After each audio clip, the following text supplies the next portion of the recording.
Selamat pagi teman-teman. Good morning. Selamat pagi. Good morning everyone. Enaknya kita kenalan dulu kali ya. Jadi halo semuanya, kenalkan nama saya Angel sebagai anchor 3. Yang kedua ada teman kita yang cantik, Audrey sebagai anchor 4. Yang ketiga ada Deta sebagai anchor 5. Yang keempat ada Hendra sebagai anchor 2. Dan yang terakhir adalah Ferdi sebagai anchor 1. Hai brosis semua, gimana kabarnya? Pasti brosis di rumah udah pada bosan ya di rumah terus. Jangan bosan ya guys, karena kita siap menemani kalian di rumah dengan podcast yang seru dan gak bikin bosan. Guys, pasti kalian tahu dong, dunia sedang melawan pandemik virus COVID-19. Tapi mungkin kaulah muda atau brosis di rumah masih kurang ngeh nih tentang COVID-19 ini sendiri. Nah, hari ini kita special edition, kita akan bahas tentang COVID-19. Yes, bener banget. Hari ini kita para anchor ganteng dan cantik di sini bakal bahas tentang COVID-19. Iya. By the way, virus corona tuh sebenarnya dari mana sih? Nah, teman-teman, virus corona ini berasal dari Wuhan. Nah, virus ini pertama kali muncul pada akhir Desember 2019. Virus ini juga udah menjangkit 187 negara di dunia. Ternyata teman-teman, ada beberapa fakta yaitu bulan April lalu, Presiden Donald Trump menuduh Tiongkok bertanggung jawab terhadap pandemik ini. Ia menuduh tanpa bukti bahwa virus ini kemungkinan berasal dari laboratorium di Wuhan. Oh iya, selain asal-usul dari virus COVID-19, daerah persebarannya itu di mana aja sih? Terus gimana dampak kualitas hidup dan dampak sosial masyarakatnya? Jadi daerah persebarannya itu terjadi di wilayah yang udaranya cukup dingin atau sejuk, tetapi para pakar mewanti-wanti jangan terlalu berharap COVID-19 akan musnah pada musim panas. Virus yang menimbulkan COVID-19 yang secara resmi bersama SARS-CoV-2 terlalu baru sehingga data mengenai korelasinya dengan musim dan cuaca belum begitu signifikan. Namun ada beberapa petunjuk dari virus ini apakah COVID-19 adalah virus musiman. Oh jadi gitu, daerah persebarannya lumayan banyak ya. Guys, gimana nih, masih setia dengan podcast kita kan?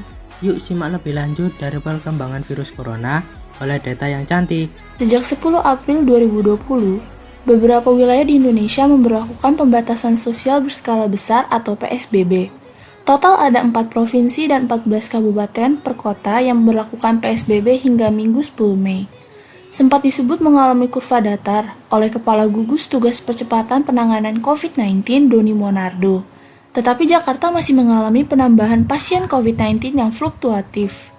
Dalam 2 pekan terakhir hingga Senin 11 Mei, penambahan kasus positif di Jakarta bergerak di kisaran 80-100-an kasus per hari. Kasus positif di Jakarta kini sudah lebih dari 5.000 orang.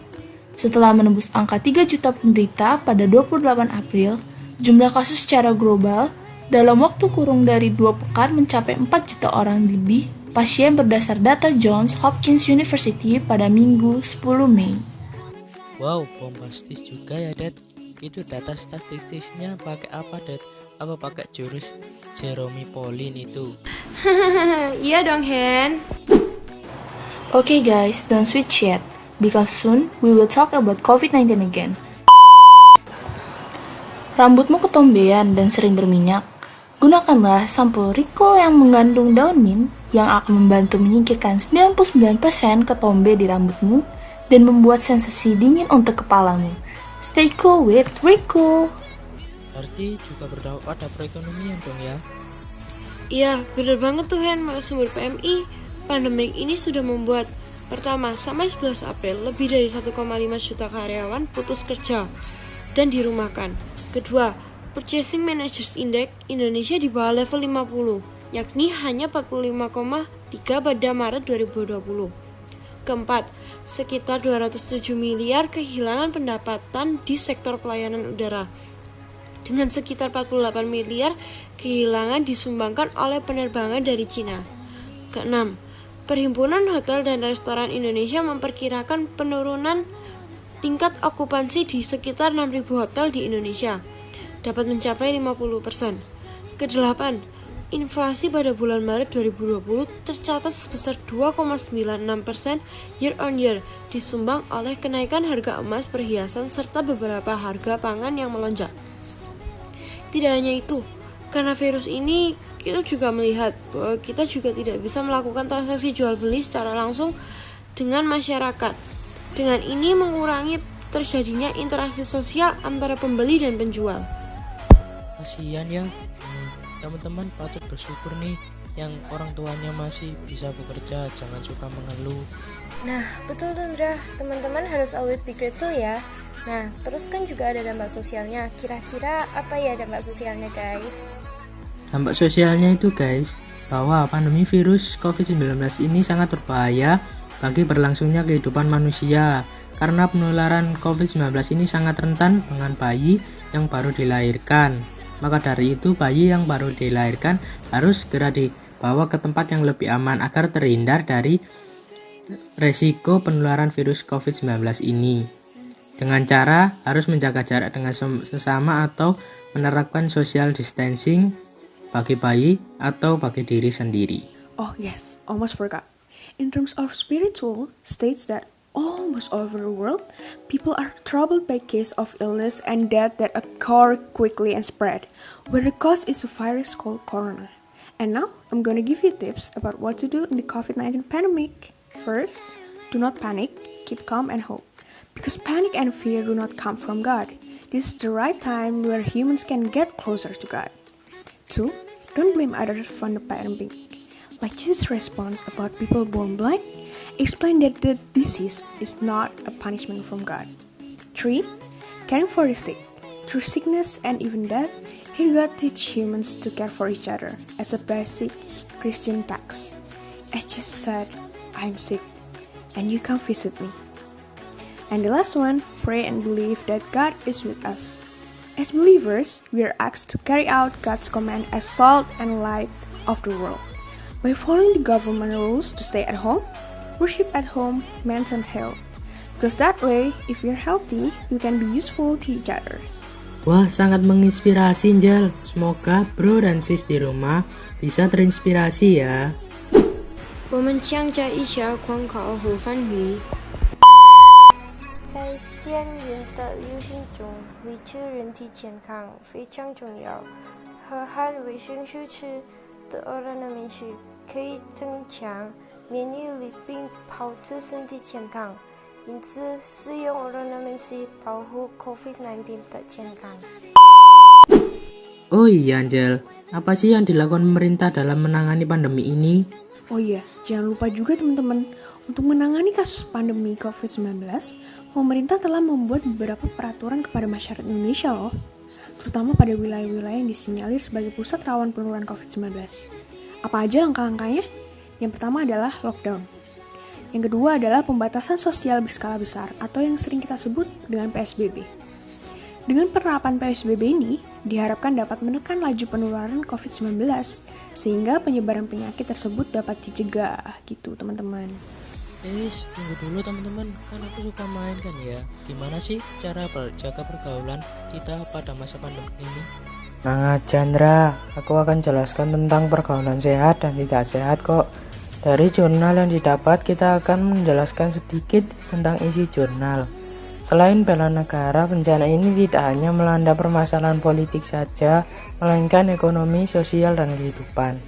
Bencana ini tidak hanya melibatkan dokter dan perawat, tetapi kita juga harus ikut berpartisipasi dalam melawan bencana wabah ini dengan cara menjaga pergaulan kita. Pergaulan dibedakan menjadi dua, yaitu pergaulan sehat dan tidak sehat. Pergaulan sehat saat wabah ini yaitu pergaulan yang menjaga jarak antar sesama, tidak berpergian jauh, dan selalu menerapkan social distancing. Pergaulan tidak sehat saat wabah ini melanda, seperti disuruh pemerintah untuk di rumah saja, malah tetap keluar rumah, tidak menjaga jarak antar sesama, tidak memakai masker, dan lain-lain. Maka dari itu, kita harus bisa menjaga pergaulan kita dan menerapkan social distancing dan physical distancing agar terhindar dari ancaman penularan virus COVID-19. Wah, berarti bisa ditiru tuh ya caranya Ferdi dalam menjaga pergaulan sehat kita di masa pandemi kayak gini. Iya, Angel, benar banget. Nanti aku coba terapkan cara dari Ferdi. Bentar guys, aku mau tanya dong, gimana sih cara mengolah makanan yang baik pada masa pandemik ini? Oke deh, sekalian deh sama aku mau memberitahu sama teman-teman di rumah. Aku akan kasih tips-tips cara mengolah makanan yang baik itu gimana sih. Pertama, pastikan teman-teman membedakan pisau dan alas yang baik untuk digunakan. Kedua, pastikan sebelum memasak, teman-teman mencuci tangan dengan sabun. Ketiga, membeli hewan yang masih segar dan baik untuk dikonsumsi. Dan dari semua cara itu, teman-teman dapat mengambil kesimpulan bahwa sebelum membeli bahan yang akan dikonsumsi, sebaiknya harus dicek terlebih dahulu kesegaran dan kesehatannya. Siap, semoga tips yang dikasih Ferdi bisa bermanfaat untuk teman-teman yang lagi stay at home ya. Wah, sekarang akhirnya kita semua udah tahu dan paham tentang COVID ini ya. Betul itu, dan jangan lupa teman-teman untuk tetap stay at home dan patuhi peraturan pemerintah. Yaps. Oke, segini aja podcast kita hari ini. Jangan lupa subscribe biar bisa lihat podcast-podcast kita selanjutnya. Yups, you guys can easily subscribe by hitting that subscribe button down below. And don't forget to also hit that bell button to turn on your notification if we upload another video. Aku Angel. Saya Ferdi. Saya Deta. Aku Audrey. Pamit Undur diri. See you next time, bro. Have a great day, everyone.